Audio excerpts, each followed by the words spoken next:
খড়দায় পুরকর্মীকে সপাটে চড়, দেখুন খড়দায় পুরকর্মীকে সপাটে চড় মারা হলো, সেই ছবি আপনাদের দেখাচ্ছি।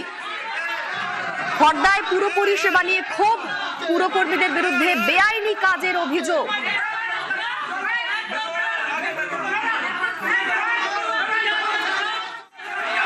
খড়দায় পুরকর্মীকে সপাটে চড়, আপনাদের সেই ছবি দেখাচ্ছি। খড়দায় পুর পরিষেবা নিয়ে ক্ষোভ,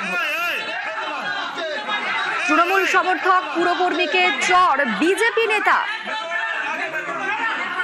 আমাদের সঙ্গে সুবীর রয়েছেন প্রতিনিধি। সুবীর, এই চড় কেন মারা হলো? এটা কি প্রবল রাগ? কি কারণে এই রাগ? কি নিয়ে অভিযোগ? দেখো, খড়দহ পৌরসভার যে বেহাল অবস্থা, কোন রকম কোনো কাজ হচ্ছে না পৌরসভার বিভিন্ন এলাকায়, এবং সেই অভিযোগ তুলে খড়দহ পৌরসভার ভেতরে চেয়ারম্যানের ঘরে কিন্তু বিক্ষোভ দেখায় বিজেপির কর্মী সমর্থকেরা, এবং এই বিক্ষোভের নেতৃত্ব দেন সেই খড়দহ বিধানসভার বিজেপি নেত্রী জয়শ্রী বিশ্বাস।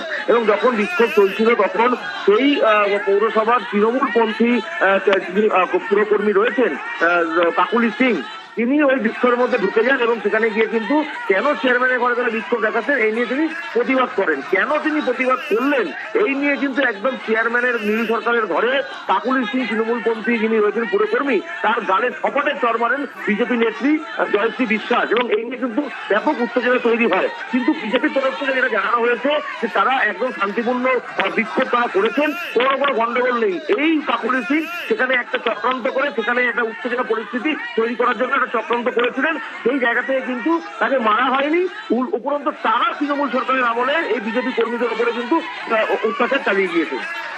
বেশ, ধন্যবাদ।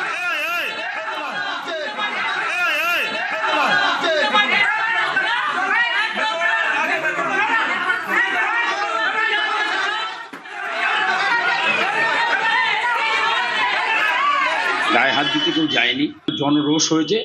আজকে খড়দায় আপনি যে একটুখানি জল হবে তো চারিদিকে জল উঠে থাকে, জঞ্জালের আবর্জনা হয়ে আছে। খালটা প্রায় আজকে কত বছর এই খালের সংস্কার হয়নি। যা আজকে খড়দার অবস্থা, তা বিক্ষোভ স্বাভাবিক আছে। যাদের দেখার দায়িত্ব তারা এতদিন শুধু তোলা তুলে গেছে, জমি বিক্রি কোথায় হবে, জমি বুঝিয়ে পুকুর বোঝানো কোথায় হবে, সেসব পড়ে গেছে। এখন দায়িত্ব যে কয়দিন আছে নিয়ে করে যেতে হবে, নাহলে মানুষের বিক্ষোভ হবে। জনরোষে কেঁদে ভাসালেন পঞ্চায়েত প্রধান। হাওড়ার জুজারসাহা পঞ্চায়েতের এই ঘটনা। দুর্নীতি, কাটমানি, জুলুমবাজির অভিযোগ। পালা বদলের পর গ্রেফতার তৃণমূল পঞ্চায়েত প্রধান। জামিনে মুক্ত হতেই জনরোষের মুখে।